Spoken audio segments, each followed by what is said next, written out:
क्रमबद्ध पर्याय की चर्चा हमने प्रारंभ की है। कारण कार्य व्यवस्था के अंतर्गत का यह विषय है। कारण कार्य व्यवस्था मतलब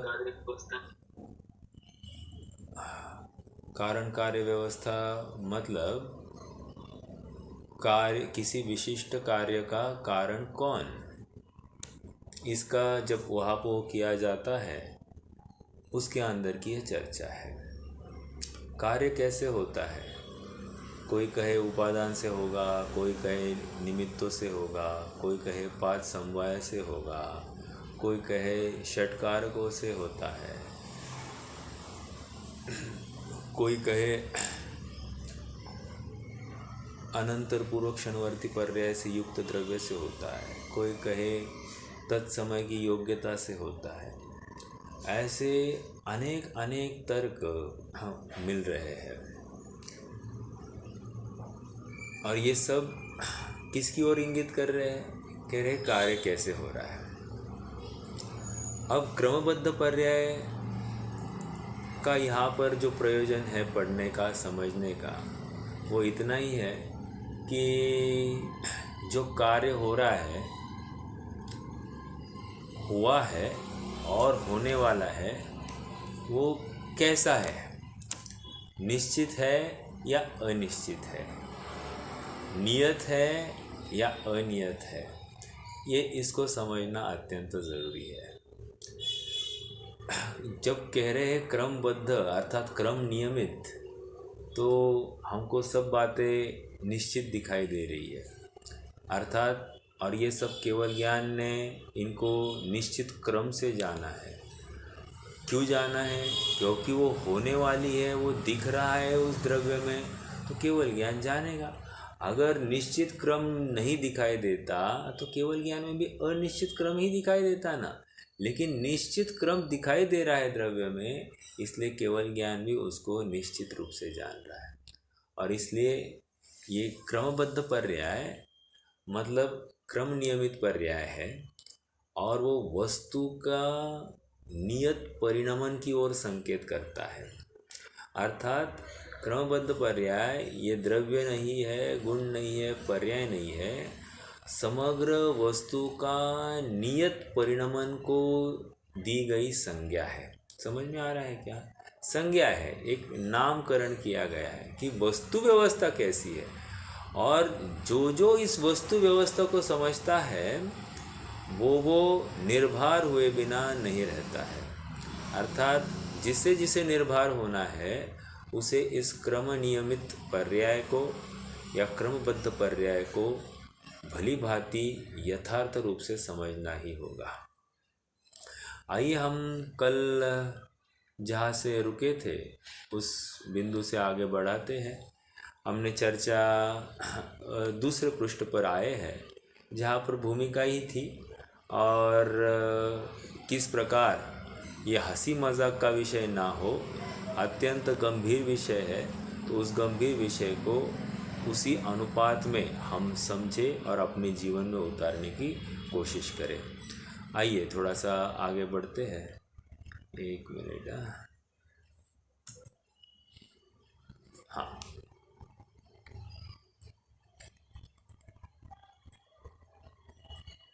पृष्ठ क्रमांक 2 पर है और वहाँ पर उदाहरण दिया था झोपड़ी का और नाटक का। नाटक में सभी दृश्य क्रमशः आते हैं, अव्यवस्थित नहीं आते, तभी तो नाटक देखने में मज़ा है। जिस प्रकार झोपड़ी नाटक में बताया जा रही है या कोई बंगला दिखाया जा रहा है, सब भी वो अव्यवस्थित दिखता हुआ भी व्यवस्थित ही है, निश्चित ही है। उसी प्रकार क्रमबद्ध पर्याय जो है, हमारे अपेक्षा के अनुसार कोई पर्याय इष्ट है या अनिष्ट है या अच्छी है बुरी है, ये बात दूर। यहाँ तो इतना ही कह रहे कि यही नियत पर्याय का परिणमन इस प्रकार है। अर्थात इस द्रव्य का परिणमन इस समय में ऐसा ही होना है, ऐसा केवली भगवान के ज्ञान में झलका है और ऐसी इस द्रव्य की अवस्था निश्चित थी। कब से निश्चित थी? अनादि से ऐसी निश्चित है। समझ में आ रहा है क्या? और अनंत काल बाद भी अगर ये पर्याय देखना चाहे केवल ज्ञान, तो उसको ऐसी ही वो पर्याय प्रत्यक्ष दिखाई देगी। समझ में आ रहा है क्या? ये जादू है। आइए थोड़ा सा आगे बढ़ते हैं।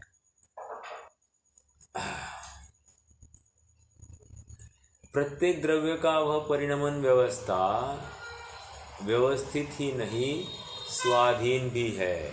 और एक बात रख दी, क्या कह रहे हैं? प्रत्येक द्रव्य की वह परिणमन व्यवस्था व्यवस्थित ही नहीं, स्वाधीन भी है। आ रही है? स्वाधीन कहकर क्या कह रहे हैं? भाव शक्ति, अभाव शक्ति, भाव भाव शक्ति, भाव अभाव शक्ति, अभाव अभाव शक्ति और अभाव भाव शक्ति, ये 6 शक्तियों को यहाँ पर व्यवस्थित रूप से वो जो पर्याय को घटित करना है, उनकी व्यवस्थितता का पूरा संचलन ये 6 शक्तियाँ करती है, यूँ कहिए। या फिर द्रव्यत्व गुण क्या है? वो परिणमन कराता है कि नहीं कराता है? बिल्कुल कराता है। तो द्रव्यत्व गुण का भी यहाँ पर कंट्रीब्यूशन है। ओके, और किसका कंट्रीब्यूशन हो सकता है? और अगुर लघुत्व गुण का कंट्रीब्यूशन है। क्या एक गुण दूसरे गुण का कार्य नहीं करे, एक गुण अपना अपना ही स्वतंत्र रूप से कार्य करे, तो वो अगुर लघु गुण का कंट्रीब्यूशन। और क्या हो सकता है? और कह रहे हैं यहाँ पर वस्तुत्व गुण का भी कंट्रीब्यूशन है। अर्थात अर्थ क्रियाकारित्व प्रत्येक गुण अपना अपना स्वतंत्र रूप से करता है। यहाँ पर वस्तुत्व गुण का कंट्रीब्यूशन कह रहे हैं। ये सब बातें इसमें गर्भित है। स्वाधीन कहकर द्रव्य को स्वाधीन किस किस ने बनाया, कौन से गुण ने? तो ये मुख्य रूप से हमको ये गुण दिखाई देते हैं। किसी अन्य द्रव्य के अधीन नहीं।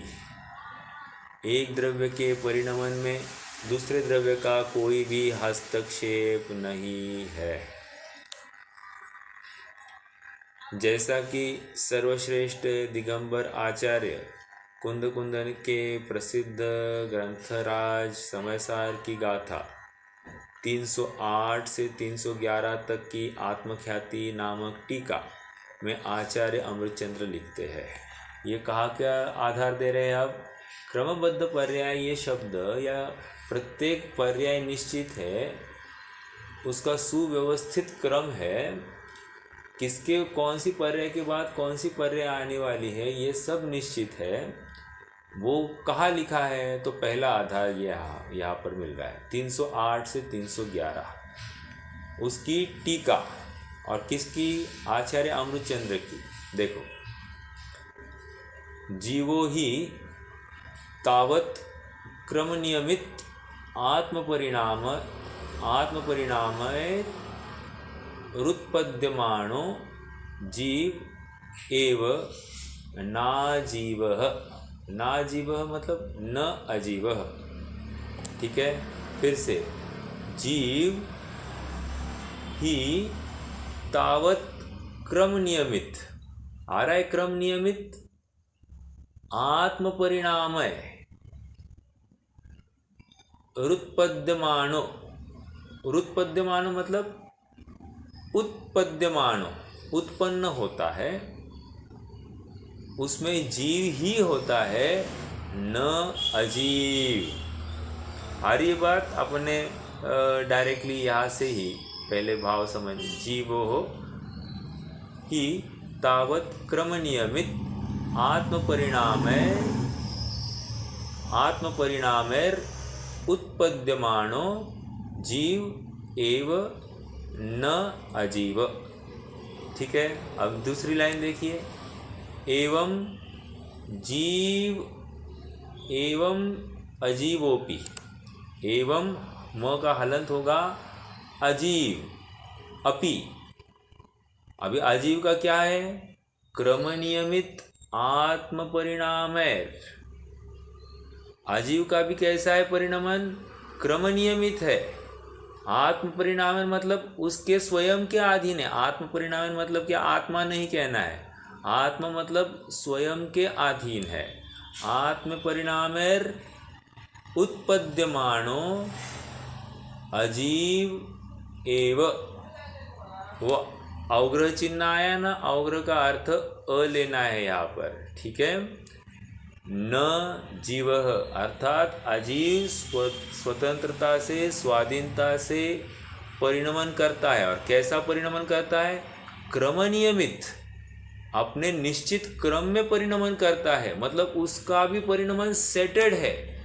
उस परिणमन को जीव बदलने में समर्थ नहीं, और वो जीव रूप होता नहीं, अजीव रूप ही होता है। अजीव रूप कहकर क्या कह रहे हैं? स्वाधीन भी है, अपने अधीन ही है, पर के अधीन नहीं है। ओके। और एक द्रव्य दूसरे द्रव्य के आदि नहीं होता है, अर्थात उस रूप नहीं होता है। ये इतनी बात कही, इसमें से एक महासिद्धांत निकल रहा है। क्या सिद्धांत निकल रहा है? आज तक मैंने इस शरीर को अपना या अपने अनुकूल बनाने का जो जो यत्न किया, वो सब यत्न अगर इस स्टेटमेंट का विचार करें तो व्यर्थ है। क्यों? क्योंकि वो उसके उसके स्वयं के अपनी स्वतंत्र व्यवस्था के अनुसार परिणमित हुआ है। और हम कहते हैं मैंने शरीर को ताकतवर बनाया, मैंने शरीर को कृश किया, मैं मोटा हुआ, मैं दुबला किया, मैंने वेट लॉस किया, मैंने वेट कंट्रोल किया। कह रहे तूने कुछ नहीं किया, तू तो बस मात्र ज्ञाता। मैं गोरा, मैं ऊंचा, हल्का, भारी, जो कुछ हम कर रहे हैं अपने शरीर की व्यवस्था करने के लिए, जितना भी उद्यम हो रहा है इस जीव का, कह रहे सब वो शरीर के आश्रित ही है, वो जीव के आश्रित नहीं है। क्योंकि शरीर कभी जीव रूप परिणमित नहीं हुआ और जीव कभी शरीर रूप परिणमित नहीं हुआ। जीव मात्र ज्ञाता है, जानता है, जानने का काम जीव का है, लेकिन करने का काम जीव का नहीं है। समझ में आया? कितना गहरा संस्कार है हमारे ऊपर कि हमको एक समय के लिए भी ऐसा विचार तक नहीं आता है कि इस शरीर का परिणमन उसके अधीन है, मेरे अधीन नहीं है। जब शरीर की ही बात यहाँ पड़ी है तो अपना बेटा, अपनी पत्नी, अपना घर, ये कैसे अपने अधीन रहेंगे?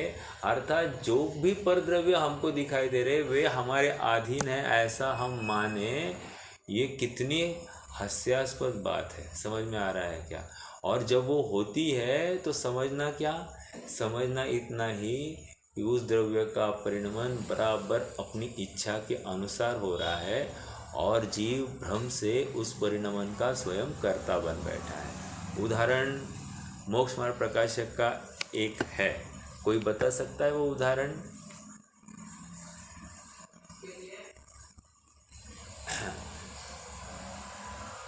कि हाँ, हम उस परिणमन के कर्ता नहीं है, लेकिन अपनी इच्छा के अनुसार कार्य होता है, तो हम भ्रम से ये मान बैठते हैं कि इस जीव ने ही उस शरीर का परिणमन किया।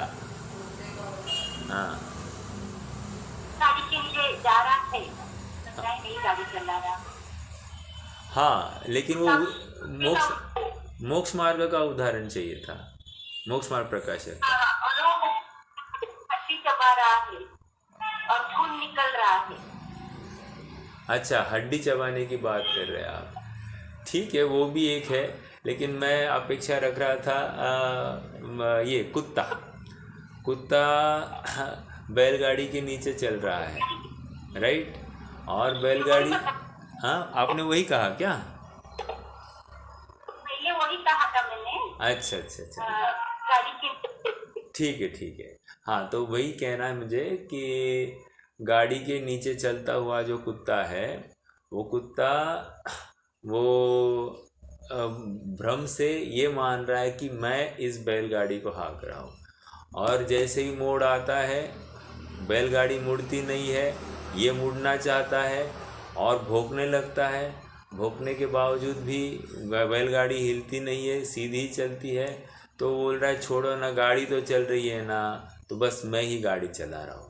वो अपने अहंकार से हटना नहीं चाहता है। देखो, उदाहरण दिया वहाँ पर कुत्ते का, लेकिन समझना क्या है, ये जीव भी ऐसा ही अपने को कुत्ता जिस प्रकार पागल लगता है, मूड लगता है, वैसे ही यह जीव अनादिकाल से भ्रम से यही मान्यता करता है कि मैं इस शरीर का करता हूँ, मैं इस शरीर का भोगता हूँ, और उसके अधीन ये सारे परद्रव्यों का करता, व्यवस्थित करता, संचलन करता मैं ही हूँ। समझ में आ रहा है? मान लीजिए मैंने पैसे कमाए, मैंने पैसे बचाए, ये जितनी भी बातें चलती है, ये सब इसको लगता है कि मैंने किया इसलिए हुआ।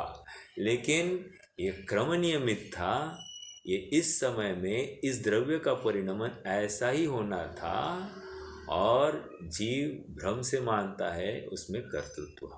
समझ में आ रहा है क्या? आइए आगे बढ़ते हैं थोड़ा। Page number 3। प्रथम तो जीव क्रम नियमित क्रमबद्ध ऐसे अपने परिणामों से उत्पन्न हुआ। देखो, उन्होंने ब्रैकेट में क्रमबद्ध डाला। क्यों डाला? क्योंकि शब्द, मूल शब्द क्या पड़ा है? क्रम नियमित। देखो, इसके ऊपर भी एक आक्षेप उठाया गया, आपने शास्त्र का ही शब्द क्यों नहीं लिया? तो बात इतनी है, यदि अर्थ एकार्थवाची है तो उसमें शब्द संज्ञा बदल दी जाए तो कोई हर्जा नहीं होता। तो क्या कह रहे हैं? प्रथम तो जीव क्रम नियमित क्रमबद्ध ऐसे अपने परिणामों से उत्पन्न होता हुआ जीव ही है, अजीव नहीं। बराबर अपन वो संस्कृत से संधि मिलाए। इसी प्रकार अजीव भी क्रम नियमित क्रमबद्ध अपने परिणामों से उत्पन्न होता हुआ अजीव ही है, जीव नहीं। विचार कीजिए, मतलब ये इतना जबरदस्त रहस्य है। एक सूत्र हमको मिला है तत्व निर्णय करने का। आज तक जितने भी, या दिन भर में हम जितने भी कार्य करते हैं, उद्यम होता है, वहाँ पर अपनी मान्यता क्या है इसका विचार होना। ओके।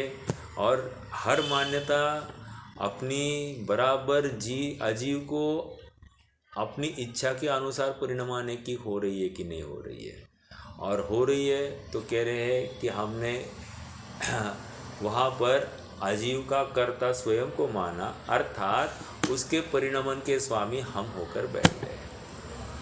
आगे, यह समस्त जीवों और अजीवों के परिणमन को क्रम नियमित अर्थात यहाँ समस्त जीवों और अजीवों के परिणमन को क्रम नियमित अर्थात क्रमबद्ध कहा गया है। जीव और अजीव के अतिरिक्त जगत में और है ही क्या? जीव और अजीव द्रव्यों के समूह का नाम ही तो विश्व अर्थात जगत है। इस प्रकार समस्त जगत का परिणमन ही क्रम नियमित अर्थात क्रमबद्ध कहा गया है। क्रम नियमित और क्रमबद्ध शब्द एकार्थवाची ही है। ये महत्वपूर्ण खुलासा यहाँ पर किया। ठीक है। बद्ध, बंधे हुए क्रम में, मतलब निश्चित क्रम में, है ना। और क्रम नियमित मतलब नियत क्रम में। तो अर्थ एकार्थवाची हो गया। जैसे कि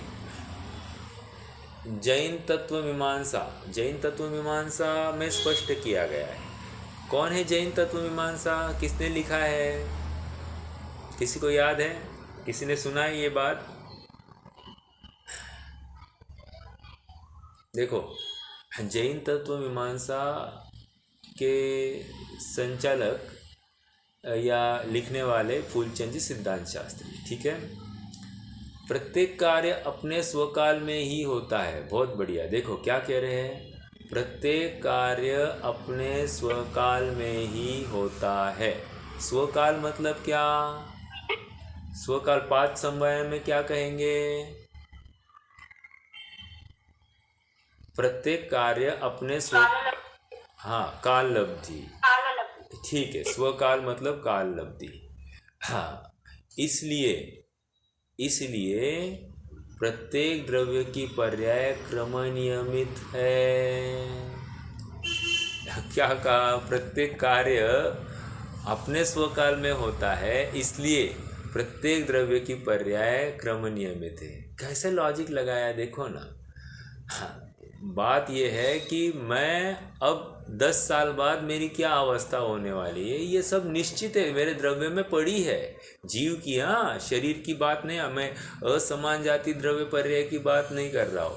मैं तो मात्र जीव का ही परिणमन क्या होने वाला है, क्या विचार होगा, ये सब निश्चित है। और इस शरीर का परिणमन कैसे होने वाला है, क्या होने वाला है, इसका भी निश्चित है। अर्थात उस पुद्गल का परिणमन क्या होने वाला है वो भी निश्चित है। समझ में आया? मतलब दो स्वतंत्र द्रव्य, उनका दोनों का स्वतंत्र परिणमन भी निश्चित। समझ में आ गई बात? देखो आगे बढ़ते हैं। एक के बाद एक अपने अपने स्वकाल में निश्चय उपादान के अनुसार होती रहती है। यहाँ पर क्या कह रहे? उपादान के अनुसार होती रहती है। फिर से, एक के बाद एक अपने अपने स्वकाल में निश्चय उपादान के अनुसार होती रहती है। यहाँ उपादान का अर्थ क्या लेना?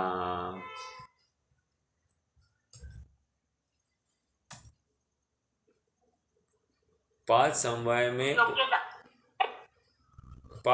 में योग्यता। और किसको कुछ कहना है? उपादान का अर्थ यहाँ पर योग्यता लेना है या क्या लेना?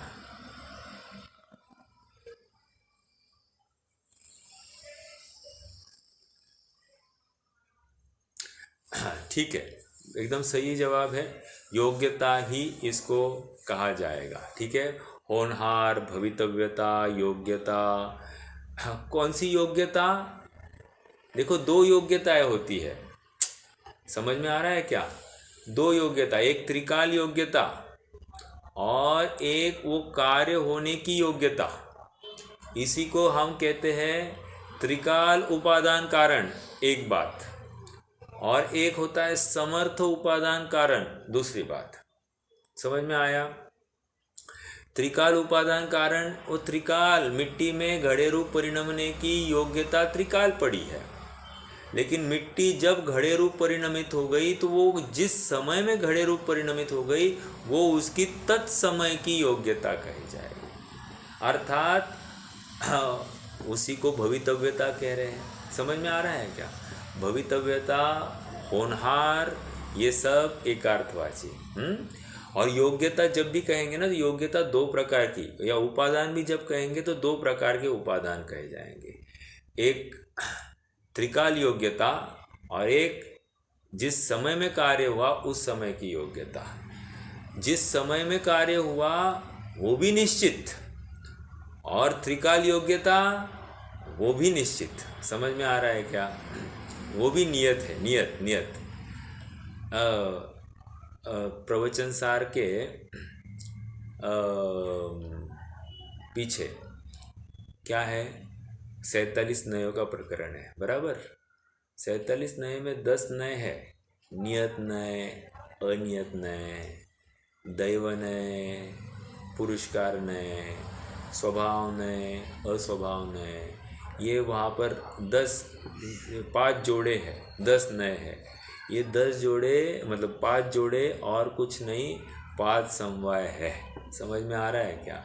अपन थोड़ी सी चर्चा करेंगे उसके ऊपर भी, लेकिन वो भी एक बात है, थोड़ा सा वो इंटरेस्टिंग, मतलब इस प्रकरण से जुड़ा हुआ ही प्रकरण है, इसलिए उसके ऊपर भी चिंतन अपेक्षित है। ओके, आगे बढ़ेंगे।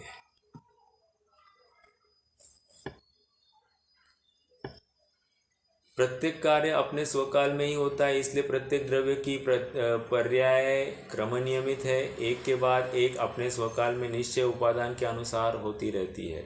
यहाँ पर क्रम शब्द पर्यायों की क्रमाभिव्यक्ति को दिखलाने के लिए स्वीकार किया है, और नियमित शब्द प्रत्येक पर्याय का स्वकाल अपने अपने निश्चय उपादान के अनुसार नियमित है, यह दिखलाने के लिए दिया गया है। फिर से पढ़े।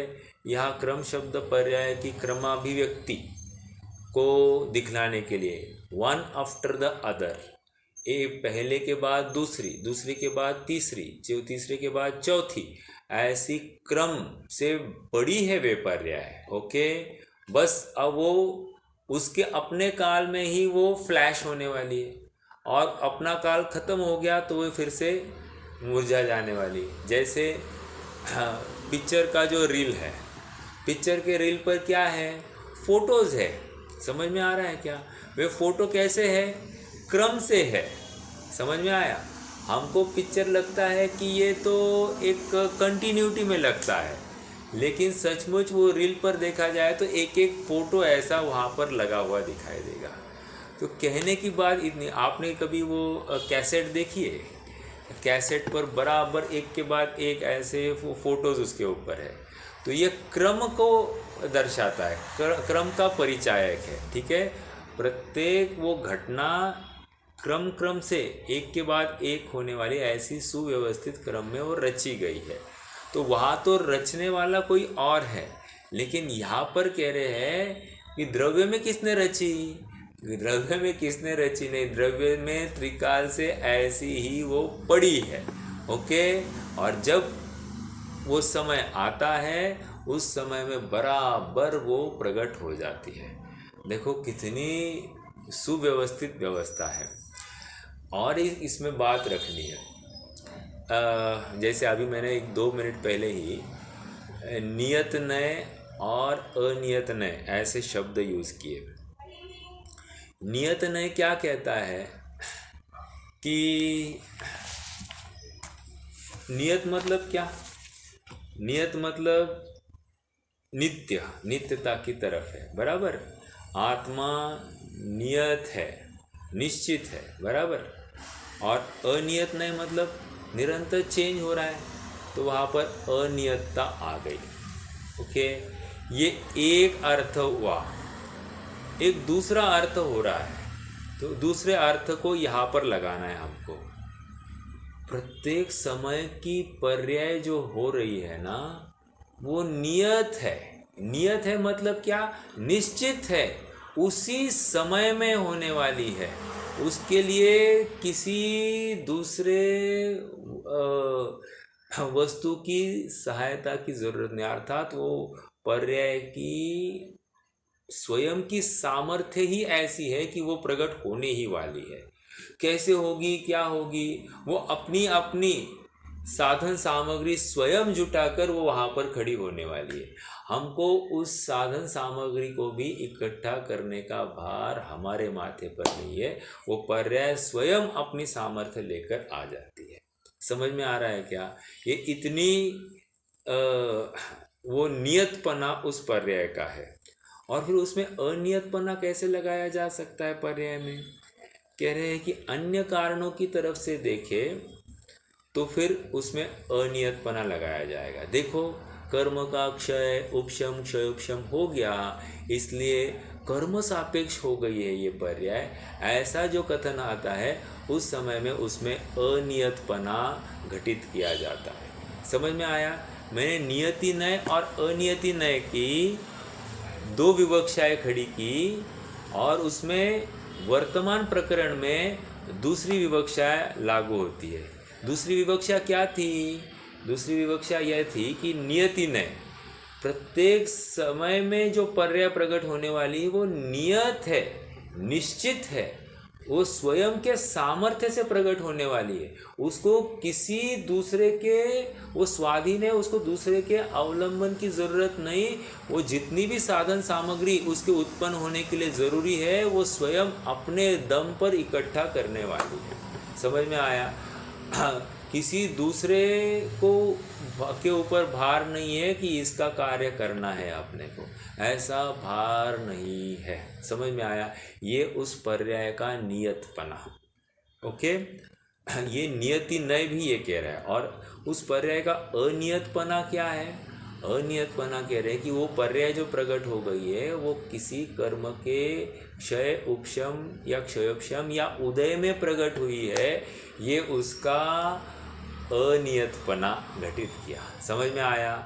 देखो ये क्या है, एक समय में दो नए हम घटित कर रहे हैं, एक ही पर्याय में एक समय में दो नए घटित होते, अर्थात देखने की दृष्टि, लेकिन ये दोनों धर्म वर्तमान में उस द्रव्य में या उस पर्याय में पड़े हुए हैं, ये हमको स्वीकार करना पड़ेगा। ओके, चलिए थोड़ा सा आगे बढ़ते हैं यहाँ से।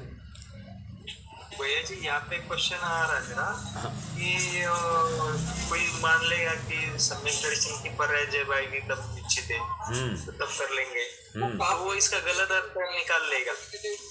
हाँ, नहीं निकालेगा। हाँ हाँ बराबर है। नहीं मतलब बहुत सारी बातें हैं उस समय उसने गलत अर्थ नहीं लिखा। नहीं, बात बराबर है, छलावा नहीं होगा।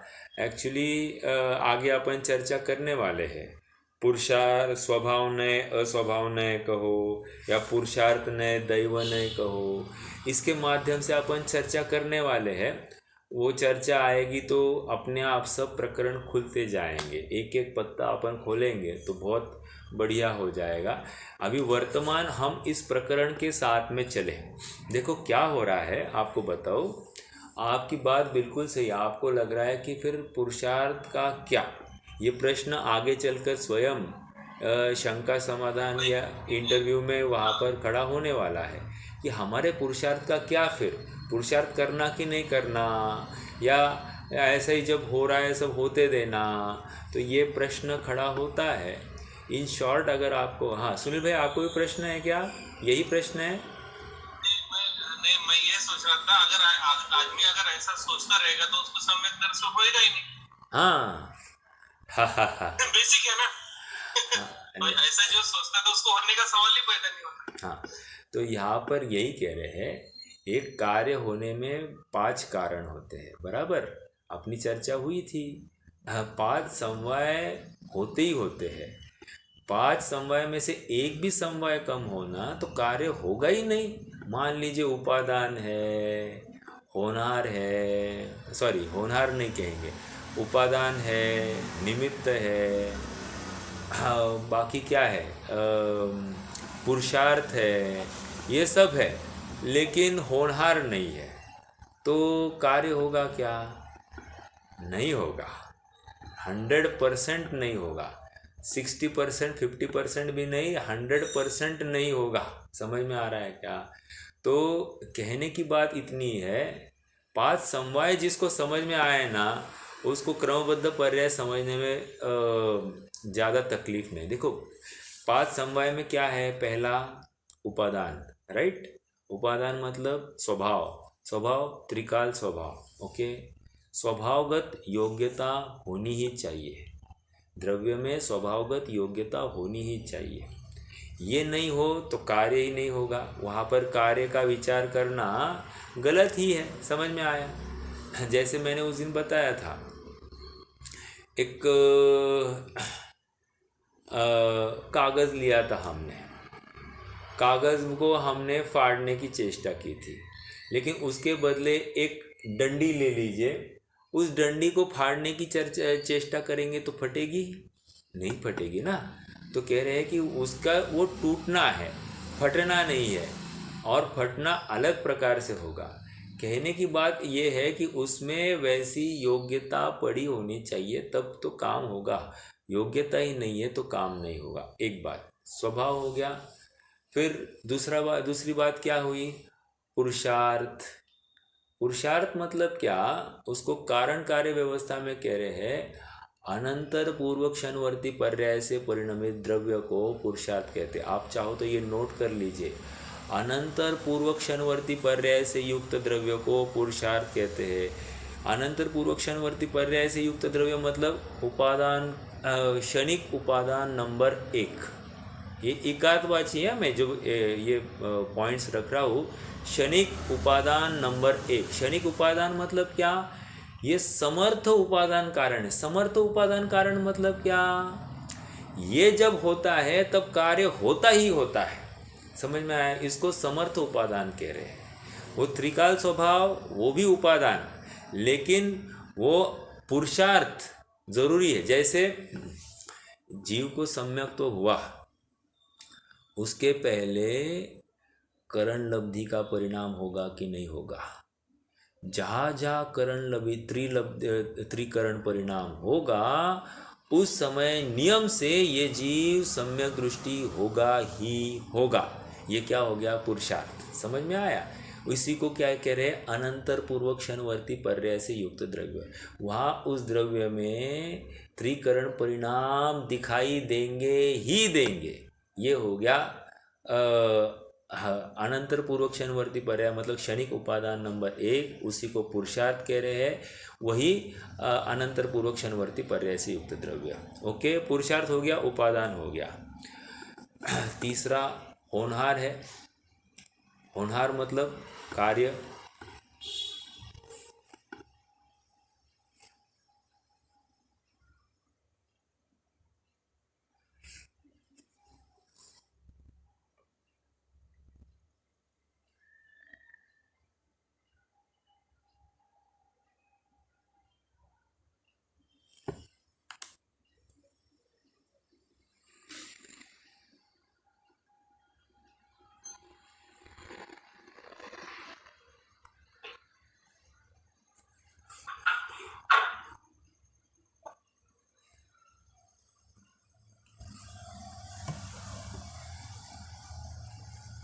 होनहार को ही भवितव्यता कहते हैं, ठीक है।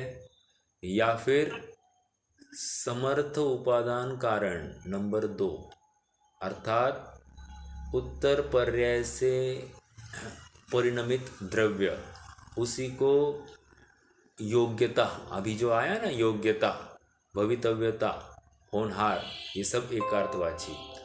क्षणिक, देखो, क्षणिक उपादान नंबर 1 ये पुरुषार्थ की तरफ बोलता है, और क्षणिक उपादान नंबर 2 ये होनहार की तरफ दृष्टि करता है। समझ में आया? तो ये तीसरा समवाय हो गया। चौथा तो निमित्त है ही, वेरी इजी। 2 प्रकार के निमित्त है, अंतरंग निमित्त और बहिरंग निमित्त। दोनों को वो निमित्त में डाल दीजिए, तो निमित्त तो 100% वहाँ पर खड़ा होने ही वाला है, तो वो निमित्त भी वहाँ पर अवेलेबल। और लास्ट क्या है? काल लब्धि।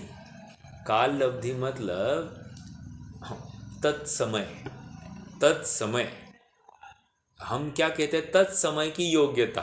तत्समय की योग्यता में 2 समवाय छिपे हैं। तत्समय कहो तो काल लब्धि, और योग्यता कहो तो वो क्षणिक उपादान नंबर 2। समझ में आया? 5 समवाय यही है, और इसी से कार्य हो रहा है। ये समझ में आया? अपन ने 5 समवाय, उसमें हमने वहाँ पर कारण की व्यवस्था करके देखी। पुरुषार्थ मतलब क्या? पुरुषार्थ मतलब क्षणिक उपादान नंबर 1। योग्यता मतलब क्या? क्षणिक उपादान नंबर 2। उसी को भवितव्यता कह रहे हैं, उसी को होनहार कह रहे हैं।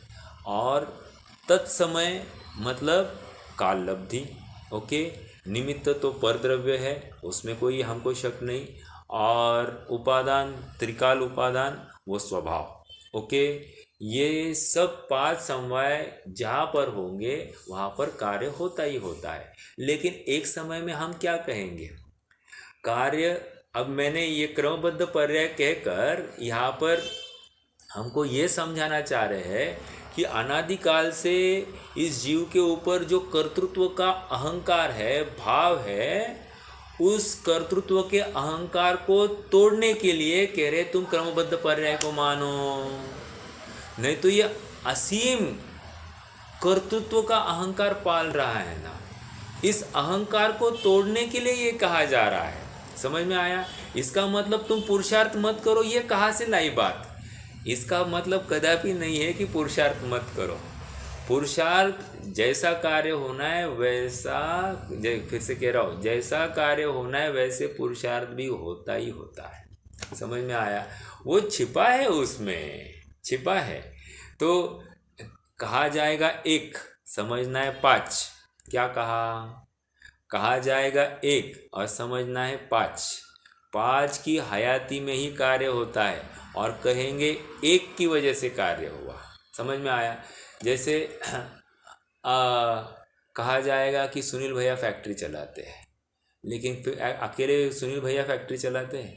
अरे इतने लेबर्स है, सब जो कुछ है, ये पूरी व्यवस्था मशीन से, जितना भी सबका वहाँ पर योगदान है, सब माना जाएगा कि नहीं? कहा जा रहा है सुनील भैया, और समझना क्या है, पूरे हर एक का अपना अपना स्वतंत्र योगदान वहाँ पर निश्चित है। तो ये कथन की पद्धति है। ये हमको लौकिकता में हमको समझाना नहीं पड़ता है कि सुनील भैया ये मटेरियल लाएंगे क्या, सुनील भैया ही वहाँ पर काम करेंगे, ऐसा कौन प्रश्न करता है क्या? नहीं करता है। बराबर उसको मालूम है कि ये सब कार्य होने वाला, लेकिन कहेंगे क्या? कहेंगे सुनील भैया। ऐसी ही यहाँ पर बात कहा जाएगा पुरुषार्थ से कार्य हो गया। पुरुषार्थ से कार्य हुआ मतलब क्षणिक उपादान नंबर 1। कहा जाएगा होनहार से कार्य हुआ, ऐसा ही होना था, तो समझना क्षणिक उपादान नंबर 2। कहा जाएगा काल लब्धि की वजह से कार्य हुआ, तो समझना क्या है कि ये ऐसा ही समय उस पर्याय का निश्चित था। कहा जाएगा देवशास्त्र गुरु से कार्य हुआ, तो निमित्त के ऊपर आरोप आता ही आता है। कहा जाएगा कर्म का उपशम हुआ इसलिए सम्यक तो हुआ, प्रथमोपशम हो गया, तो कर्म के उपशम की वजह से हुआ है, इसको सम्यक हुआ। या चार घाती कर्म के अभाव उन्होंने एहसान किया इसलिए अरहंत अवस्था प्रकट हुई, ऐसा लिखा है कि नहीं? चार घाती कर्म के अभाव में अरहंत अवस्था प्रकट हुई है। 8 कर्मों के नाश होने की वजह से सिद्ध अवस्था प्रकट हो गई। तो ये निमित्त की तरफ से किए गए कथन है, लेकिन सचमुच मुझे बताइए 5 समवाय वहाँ पर घटित करके दिखाइए कि वो परद्रव्य है, परद्रव्य की वजह से हुआ है, या सिद्ध अवस्था उसी समय में होनी थी इसलिए हुई है, या जीव ने ही यथा योग्य वैसा पुरुषार्थ किया इसलिए हुआ है, या फिर वो होनहार ही ऐसी थी इसलिए हुआ है, या स्वभाव ही ऐसा था, त्रिकाल उपादान स्वभाव, कि वो उस रूप परिणमित हुए, ऐसा उसकी योग्यता थी, क्या है? तो पांचों की हाजिरी है वहाँ पर, एक भी नहीं है, कम नहीं है, पांचों के पांचों है, लेकिन कथन की पद्धति है ये, बस इतनी। इसी को तो नए व्यवस्था कह रहे हैं अपन। समझ में आ रहा है क्या? नए जिसको समझा, जिसको उपादान निमित्त समझा, जिसको 5 समवाय समझे, जिसको ये कारण कार्य व्यवस्था समझी, उसको ये प्रश्न ही नहीं आता कि पुरुषार्थ का क्या होगा। अब ये सब चर्चा अपने इस कृति में आने ही वाले हैं, लेकिन बढ़ते हैं आगे। तो आपकी जिज्ञासा थोड़ी शांत करने के लिए मैंने छोटा सा प्रयास किया। आगे जैसे पढ़ेंगे ना, सब आएगा। बहुत इंटरेस्टिंग विषय है। इसलिए यहाँ पर जो कहा जा रहा है ना कि सब निश्चित है, निश्चित तुम्हें निर्भर करने के लिए किया है। मान लीजिए कोई घटना अपनी इच्छा के अनुसार नहीं हुई, तो कहा जाएगा शांत रहो, यही होना ऐसा निश्चित था। कोई घटना अपने इच्छा के अनुकूल हो जाओ, ऐसा ही होना था, मैंने कुछ नहीं किया, वहाँ कर्तृत्व का अहंकार वहाँ से कम कर दिया। और जो घटना अपनी इच्छा के अनुसार नहीं हुई, उसमें जो आकुलता उत्पन्न हो रही थी उस द्रव्य को अपने अनुरूप करने की, वो भी जिद, वो भी हट, वो भी खत्म हो गया। ये हो गया लाभ निश्चितपने को कहकर। समझ में आया? इसका अर्थ ये कदापि नहीं है कि हमको पुरुषार्थ करने से रोका जा रहा है। समझ में आ रहा है? वस्तु का परिणमन ऐसा ही है, इसकी स्वीकृति हमको लाने के लिए वो कह रहे हैं। देखो बहुत बार होता है, मान लीजिए द्रव्यलिंगी साधु की बात या फिर किसी की भी बात, मैं बहुत दिन से प्रयास कर रहा हूँ सम्यक्तों की प्राप्ति हो जाए, मैंने खान पान सब व्यवस्थित किया, अभक्ष का त्याग किया, 8 मूल गुण का अंगीकार किया, सप्तव्यसन का त्याग किया, सब बातें हो गई है, काम धंधा सब व्यवस्थित अभी मैंने छोड़ दिया, निवृत्ति हो गई, स्वाध्याय ही करता हूँ, तत्व चिंतन ही करता हूँ, लेकिन सम्यक तो नहीं हो रहा है। अब ये क्या हो रहा है? इसको सम्यक्त्व की पर्याय प्रकट करने का कर्तृत्व आया है। तो फिर इसको समझाया जाएगा, भैया तो कितना भी हाथ पैर मार, जिस समय में वो पर्याय आनी उसी समय में आएगी, तुम्हारा हाथ पैर मारने से कोई फर्क नहीं पड़ने वाला। तो इसको वो पर्याय को पहले लाने का जो कर्तृत्व संबंधी अहंकार पड़ा है, उस अहंकार को तोड़ने के लिए ये कथन किया गया है। इसका मतलब पुरुषार्थ मत करो, ये कहाँ से लाया? जब भी सम्यक्त्व होगा उस पुरुषार्थ पूर्वक ही होगा। अर्थात इसको ये समझना है कि अब सम्यक्त्व के योग्य अभी भी पुरुषार्थ में कमी है, तो मुझे और पुरुषार्थ करना चाहिए, यथा योग्य पुरुषार्थ करना चाहिए। ये बात इसको निश्चित करनी पड़ेगी। समझ में आ रहा है क्या? ये ऐसे लगाना पड़ेगा हमको, तो बराबर बात बैठती है। पुरुषार्थ होता ही होता है। अरे गलत कार्य करने का भी यथा योग्य पुरुषार्थ होता है, और यथार्थ कार्य होने का भी यथा योग्य पुरुषार्थ होता है। पुरुषार्थ में तो कोई कमी नहीं, पुरुषार्थ बिना कार्य होता ही नहीं है। समझना इस बात को। लेकिन किसी को पुरुषार्थ का अहंकार न चढ़ जाए, इसलिए ये उसको एंटी ऐसा एक सप्लीमेंट दिया जा रहा है कि अपने कार्य अपने समय में हो रहा है। ओके, आइए थोड़ा सा और पढ़े। हाँ बोलिए ना। जैसे ये सब निश्चित है तो ये पुरुषार्थ भी निश्चित होगा ना, जैसे नेगेटिव कार्य हो रहा है तो नेगेटिव पुरुषार्थ होगा। बिल्कुल बिल्कुल बिल्कुल, ऐसा ही पुरुषार्थ, ऐसे ही इस द्रव्य का परिणमन की है। तो आगे प्रश्न क्या है, या उतना ही था? जैसे त्रिकाल उपादान में अगर होगा नेगेटिव होना है अपना, तो अपना पुरुषार्थ भी वैसे ही नेगेटिव जाएगा। बराबर बराबर। तो इस पे पूरा ये तो त्रिकाल उपादान पे ही जाता है ना फिर वैसे। हाँ, तो फिर कुछ नहीं करना, जब होना है तब कार्य होगा। बराबर है ना? बात बिल्कुल ऐसी लगती है, लेकिन हमको पता है क्या हमारा कब किस रूप परिणमन होने वाला है? इतना सब पता है तो हम भोजन क्यों करते? ये प्रश्न सब करने वाले हैं। भोजन क्यों करते हैं? भोजन की ही सब निश्चितता है तो भोजन क्यों करते हैं?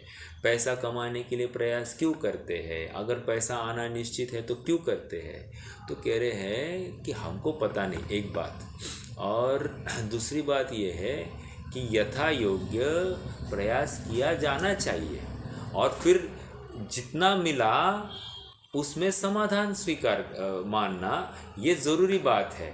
तो भले ही द्रव्य का परिणमन किस रूप है ये नक्की होते हुए भी हमको पता नहीं है, इसलिए वहाँ पर प्रयास की बात कही जा रही है। कोई निश्चिंत या इसमें बैठता नहीं है, वो तो प्रयास करता ही करता है। ये तो हमको स्वीकार करना पड़ेगा।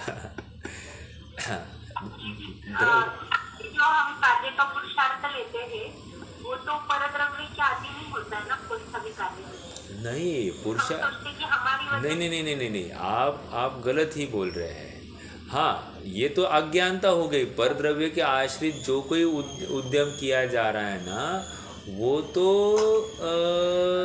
अज्ञानता है। जैसे परद्रव्य से कार्य करने की कर्तृत्व किया, अर्थात तो ये तो विपरीत पुरुषार्थ हुआ। सच्चे पुरुषार्थ की बात अगर कहनी है, हाँ प्रश्न की हमारे माइंड में पुरुषार्थ तो वही है, लेकिन पुरुषार्थ तो आत्मस्वरूप को जानना वही पुरुषार्थ है। हाँ बराबर। कहने की बात इतनी है। देखो थोड़ा सा और बताऊँ मैं। मान लीजिए कि एक क्रोध नामक पर्याय घटित हुई। हाँ, अब मैं आत्मानुभूति की बात ही नहीं कर रहा हूँ। ओके, क्रोध नामक पर्याय इस जीव की प्रकट हो गई है। ओके, अब इस पर्याय में पुरुषार्थ है कि नहीं है, पहले ये अपन विचार करें। क्योंकि कहा क्या जा रहा है, 5 समवाय से कार्य होता है।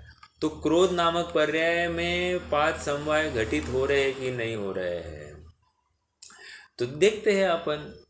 देखो, क्रोध जब भी होता है वो जीव में ही होता है, अजीव में क्रोध होता नहीं है। एक बात तो पक्की। ओके, तो क्रोध हमको इतनी तो बात पक्की हो गई कि वो जीव ही होना चाहिए। दूसरी बात क्या है कि पुरुषार्थ तो विकार रूप परिणमित होना या स्वभाव से विमुख परिणमित होना, ऐसा ही उस द्रव्य का पुरुषार्थ हुआ है कि नहीं हुआ? फिर उसमें होनहार लगाएंगे। ऐसा ही उस समय में ऐसा ही वो कार्य होने की योग्यता थी। ओके, तीसरी बात हो गई। फिर चौथी काल लब्धि लगाएंगे कि उस काल में ही ऐसा क्रोध रूप परिणमित होने वाला था। और पांचवा निमित्त, निमित्त क्या लगाएंगे, वहाँ पर अनंत अनुबंधी क्रोध का उदय, तो ये हम लगा देंगे। तो इस प्रकार 5 समवाय उस क्रोध में घटित हुए, अर्थात पुरुषार्थ भी घटित हो गया। कहने की बात यह है कि पुरुषार्थ हमेशा वो स्वद्रव्य वाला ही होगा, परद्रव्य वाले की बात यहाँ नहीं। परद्रव्य की बात तो निमित्त में जाएगी, समझ में आ रहा है क्या? परद्रव्य की बात वो बहिरंग निमित्त और अंतरंग निमित्त दो है ना वहाँ पर निमित्त के खाते में। तो आप परद्रव्य की बात कर रहे हो ना, तो एक बहिरंग निमित्त की बात होगी, और एक कर्म के अधीन जो कर्म का उदय है वो अंतरंग निमित्त होगा। ये दोनों को देखो, यही तो अभ्यास का लाभ है। हम कहाँ पुरुषार्थ कर रहे हैं, अब ये हम जब प्रयास अब हम डेली हम स्वयं को एनालाइज करेंगे, तो हम बराबर एनालाइज करेंगे ये परद्रव्य संबंधी पुरुषार्थ, मतलब ये निमित्त की बात कर रहा हूँ मैं, अर्थात यहाँ पर मेरा कर्तव्य तो बैठा है, या फिर ये अंतरंग निमित्त की तरफ मेरा ध्यान जा रहा है। 2, फिर तीसरी बात सच्चा पुरुषार्थ क्या है, वो मेरी पुरुषार्थहीनता या पुरुषार्थ की योग्यता, उस रूप कार्य करने की या कषाय ही करने की मेरी स्वयं की प्रयास, वो यहाँ पर पुरुषार्थ कहा जाएगा। अर्थात जीव का ही वहाँ पर घटित करना है, पर द्रव्य का नहीं घटित करना, क्योंकि ये 4 समवाय तो जीव रूप है और एक समवाय वो परद्रव्य रूप है, निमित्त। ठीक है, निमित्त ये परद्रव्य रूप है। और उपादान, मतलब उपादान में 4 बातें ली थी ना, स्वभाव, पुरुषार्थ, होनहार, काल लब्धि, ये चारों के चारों उपादान ही है, उपादानगत ही होते हैं, अर्थात उस द्रव्य रूप ही होते हैं, पर द्रव्य रूप नहीं होते हैं। पर द्रव्य तो वहाँ पर हाजिर है, तो पर द्रव्य में हमको घटित करना है तो उसके 5 समवाय अलग होंगे, समझ में आ रहा है? हाँ, जीव द्रव्य के नहीं होंगे, फिर वो फिर हम हो जाएंगे निमित्त, और वो निमित्त का हो जाएंगे 4 उपादान। कितने जन समझ रहे हैं मेरी बात को? मैं थोड़ी सी मिक्स भाषा बोल गया, लेकिन फिर से देखो, क्या हम पहले निमित्त उपादान कहाँ घटित कर रहे हैं, पहले ये निश्चित करें। पहले जीव द्रव्य में घटित कर रहे हैं, तो 4 बातें होगी उपादान रूप, स्वभाव, पुरुषार्थ, होनहार, काल लब्धि, ये जीव द्रव्य में घटित करने हैं, और निमित्त जो है वो परद्रव्य में घटित करना। ओके, अब मान लीजिए हमको परद्रव्य में उपादान निमित्त घटित करना है, तो उसका क्या करना? तो कह रहे फिर उस केस में ये 4 जो थे ना, ये सब हो जाएंगे निमित्त रूप, और एकमात्र कौन, वो निमित्त के ही 4 उपादान करने पड़ेंगे। मतलब वो परद्रव्य, पुद्गल द्रव्य जो है उसमें हमको 4 उपादान घटित करने पड़ेंगे। उसका स्वभाव, उसका उस समय में वहाँ पर खड़ा होना वो होनहार, या फिर उसका काल लब्धि, हमको सब वहाँ पर उस समय में घटित करनी पड़ेगी। बस इतनी बात है। इसका एग्जाम्पल है क्या? एग्जाम्पल, हाँ एग्जाम्पल देना है। अभी क्रोध का हो गया, अपन ने जो लिया था, ये हमने क्या किया, हमने इसको उपादान जीव में घटित किया, और अजीव में अर्थात कर्म का उदय, इसको हमने निमित्त में डाल दिया, राइट। अब उल्टा कीजिए, अब वो कर्म का उदय है, वो कर्म जब भी वो कर्म का उदय है वो पुद्गल रूप ही होगा, अजीव रूप ही होगा, तो एक कार्य उसमें ही होगा। एक बात उपादान, अभी उसका उपादान घटित कर रहे हैं अपन। दूसरी बात, उस पुद्गल द्रव्य की यथा योग्य परिणमन उस रूप ही होना था, तो उस समय में जो पुद्गल द्रव्य की वर्गणाएं उस रूप परिणमित हो गई, वो उनका पुरुषार्थ हो गया। कार्य हो गया सो होनहार, काल लब्धि, जिस समय में कार्य हो गया वो काल लब्धि, और निमित्त क्या हो गया, परद्रव्य। परद्रव्य क्या है, जीव परद्रव्य हो गया, समझ में आ गया। ये ऐसा निमित्त घटित कर कर्म तो हमारे ही है ना भैया, कैसे? ये देखो कथन पद्धति है। जीव को उसके अपराध की स्वीकृति कराने के लिए कर्म उसका है, ऐसा कथन किया जाता है। नहीं तो अपराध किसने किया, ये हम यदि सर्वथा कर्म को अपना नहीं मानेंगे तो तकलीफ क्या होगी। जीव स्वच्छंद होकर प्रवृत्ति करेगा। कर्म पर द्रव्य होने है ऐसा जानकर जीव उसके अभाव का या उसके अपराध की स्वीकृति नहीं करेगा। समझ में आ रहा है। जैसे कोई लड़का, वो लड़का था ना जो चोरी करता था, तो चोरी ये गलत है यही स्वीकृति नहीं हुई तो बड़ा डाकू बन गया वो। समझ में आया। वैसे ही जीव की स्वीकृति नहीं हो कि मैंने अपराध किया है तो वो महा अपराधी हो जाए। समझ में आया। स्वच्छंद प्रवृत्ति हो जाए, और इस स्वच्छंद प्रवृत्ति को रोकने के लिए उसको कहा जाता है कि कर्म तुम्हारा है। ओके। बट जब वस्तु स्वरा, जब तत्व निर्णय करने की बात आती है, स्वभाव सन्मुख होने की बात आती है, तो उस समय में उसको कहा जाता है ये कर्म तू नहीं है, कर्म तेरा नहीं है, क्योंकि ये पुद्गल जाति है। अरे यहाँ तक कहा जाता है ये राग द्वेष जो विकारी भाव जो जीव में हुए हैं, जीव के अपने परिणाम है, उनको भी परद्रव्य के खाते में डाला जाता है। उनको भी कहा था ये पुद्गलमयी है। तो ये सब अपेक्षाकृत कथन है। हमको अपेक्षाओं को अच्छे से समझना चाहिए। ठीक है, आगे बढ़ना है थोड़ा सा। देखो कहाँ गया रे बाबा।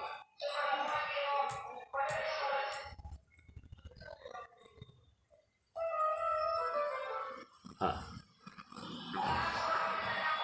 ध्यान देने योग्य बात यह है कि यहाँ मात्र यह नहीं कहा गया है कि पर्याय क्रम से होती है, अपितु यह भी कहा गया है कि वे नियमित क्रम से होती है।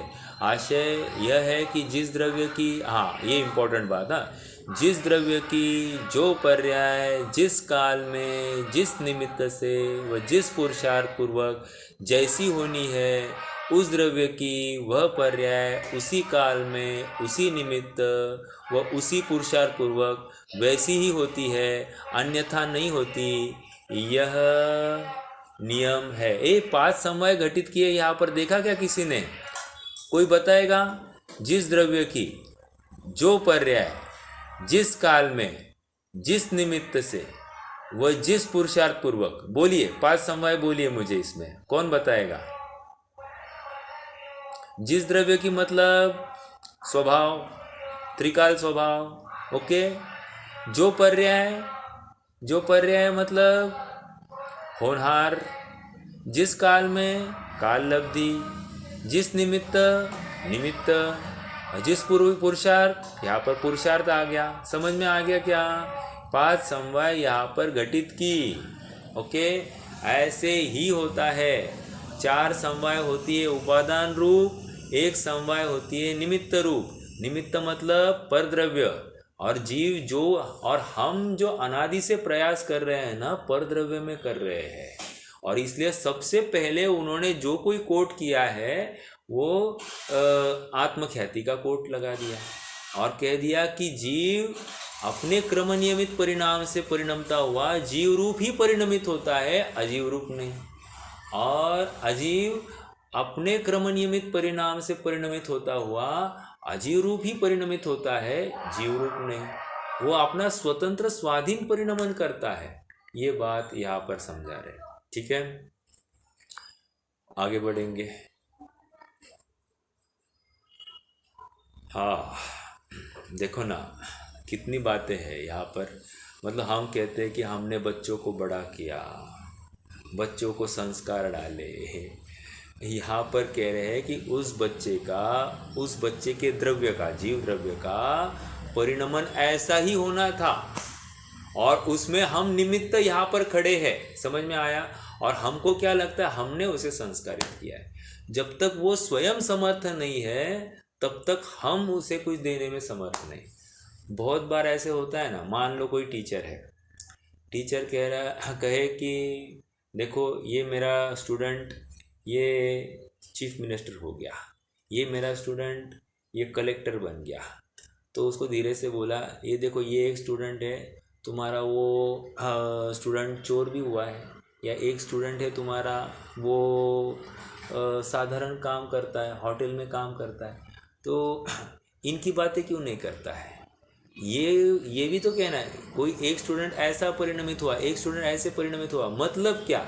तुम मात्र निमित्त थे। यदि तुम किसी को आईएएस बनाने के कर्ता होगे तो तुम फिर दूसरे को साधारण व्यक्ति बनाने के भी कर्ता बन जाओगे, जो कि योग्य नहीं है। इसलिए यही स्वीकार करना ज़रूरी है कि जिसका जिसका जैसे परिणमन होना था वो तो स्वाधीनता से हुआ और मैं निमित्त मात्र वहाँ पर खड़ा था।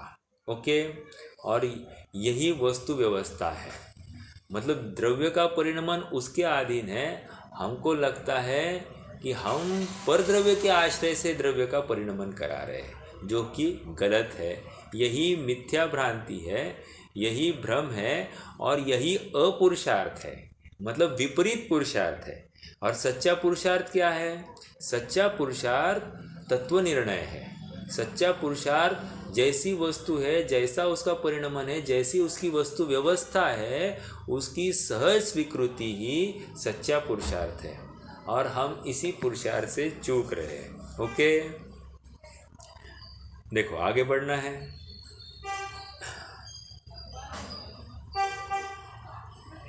यह नियम है। नियम कहकर मतलब क्या कहना चाहते हैं? यह नियम है मतलब, अरे नियम मतलब क्या? जैसे अपने देश में नियम है कि नहीं है? क्या नियम होता है कि लेफ़्ट साइड से गाड़ी चलानी, राइट साइड से नहीं चलानी। समझ में आ रहा है? ये नियम है, राइट?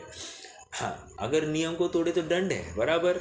वैसे ही हम इस नियम को, वस्तु स्वरूप के इस नियम को अगर हम बाईपास करें या करने की कोशिश करें या उद्यम करें तो क्या होगा? दंड मिलेगा। दंड मतलब क्या? संसार रूप परिभ्रमण, बराबर है। तो कहने की बात इतनी है कि सारी व्यवस्था व्यवस्थित है, निश्चित होने के बावजूद भी हमको ये यत्न क्यों करना है? सोनल भाभी का प्रश्न, यत्न क्यों करना? यत्न इसलिए करना क्योंकि मुझे सुखी होना है। आज भी हम यत्न क्यों कर रहे हैं? जो कोई उद्यम कर रहे हैं, खा रहे हैं, पीना कर रहे हैं, घूम रहे हैं, या फिर स्वाध्याय कर रहे हैं, या फिर पैसा कमा रहे हैं, या फिर घूमने जाते, साइट सीइंग के लिए जा रहे, कोई भी कार्य कर रहे हैं, शादी ब्याह आदि में जाते हैं, क्यों कर रहे हैं? सुखी होने के लिए कर रहे हैं। और सच्चा सुख कहाँ है, इसका निर्णय किए बगैर कर रहे हैं, राइट? तो यहाँ पर कह रहे हैं कि तुम पहले निर्णय करो, निर्णय करने के बाद में तुमको सुख की प्राप्ति होगी। तुम्हारा प्रयास यदि सुख के लिए है तो फिर सच्चा सुख कहाँ है, ये निर्णय करना भी तुम्हारा ही कर्तव्य है। गलत जगह पर सुख की कल्पना करोगे तो तुम्हारा पुरुषार्थ भी विपरीत होगा और तुम दुखी बने रहोगे। बस इतनी बात समझाने के लिए ये क्रमबद्ध पर्याय है। सब निश्चित है, लेकिन निश्चित है ये जानकर भी हम जो कोई उद्यम कर रहे हैं उससे हम सुखी हुए या दुखी हुए ये निर्णय करना। अगर दुखी हुए तो फिर प्रयास गलत जगह में हो रहा है, और सुखी होने के लिए हमारा सब प्रयास है, तो यथार्थ जगह पर क्यों न खोजे उस सुख को। बस इसलिए हमको भले ही द्रव्य की व्यवस्था निश्चित होते हुए भी हमको मालूम नहीं हमारा सुख कब होगा, तो यथार्थ प्रयास हमको तब तक करता रहना चाहिए। बस यही बात कह रहे हैं। ओके, समय तो अपना हो गया है। पेज नंबर 3 हो गया है। कल कार्तिकेय अनुप्रेक्षा की गाथाएं होगी तो वहाँ से हम प्रकरण को आगे बढ़ाएंगे। अब ये दूसरा आधार है। आप चाहो तो आधार लिख सकते हैं कि कौन से गाथा की टीका की ये क्रमबद्ध पर्याय, क्रम नियमित पर्याय का आधार जिनवानी में मिलता है। अब ये दूसरा आधार है। दूसरा आधार है कार्तिकेय अनुप्रेक्षा की 321, 22 और 23 नंबर की गाथा। कार्तिकेय स्वामी ये लगभग 2000 वर्ष पूर्व हुए हैं, तो ये एकदम स्ट्रॉन्ग आधार है। और 2000 वर्ष पहले भी क्रमबद्ध की चर्चा जिनवानी में हमको मिलती है, कोई नवीन नहीं है, ये इससे सिद्धि हो जाती है। अपन करेंगे चर्चा कल। प्रश्न बिल्कुल बनाए रखिए, चिंतन बनाए रखिए। और उपादान निमित्त एक बार अपने जो तत्वज्ञान मेरे ख्याल से तत्वज्ञान में नहीं है, वितराग विज्ञान भाग 3 में होना चाहिए, उसको एक बार अच्छे से पढ़ लिया जाए तो जितना पढ़ेंगे कारण कार्य व्यवस्था जब समझ में आ जाएगी तो बहुत ये पास समवाय ये विषय अगर समझ गया अच्छे से तो फिर क्रमबद्ध पर्याय को समझना ज़्यादा मुश्किल नहीं है। ओके, फिर हम वो परिशिष्ट के 10 नए हैं उसकी भी चर्चा करेंगे तो और लाभ होगा, विषय एकदम अच्छे से पुष्ट हो जाएगा। ठीक है, रुकते हैं अभी, जिनवाणी स्तुति करेंगे।